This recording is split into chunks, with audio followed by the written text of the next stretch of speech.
Hey guys, Technomentary here with a video for guys. In today's video, we're going to show you how to check the blocked numbers on your iPhone. If you're wondering where that list is, we're going to show you how to find it on the latest iOS version. Well, let's get started. So first thing you want to do is go ahead and open up your setting on your iPhone. And then after that, you're going to scroll down to your phone app right here and click on that.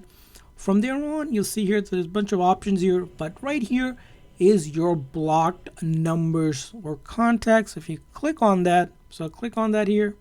Of course, I'm hiding this, but it's going to show you the list of all the contacts that are blocked on your iPhone, and you can go through the list here. Now, there's no way to search it, but if you want to remove the number from the block here, you can see you simply click on swipe to your left and just click on unblock, and it will unblock that number. But you can check your blocked contacts on your iPhone. I hope this video is helpful. If so, please do consider the like and subscribe button for more tips and tricks for your iPhone and other iOS devices. See you guys next time.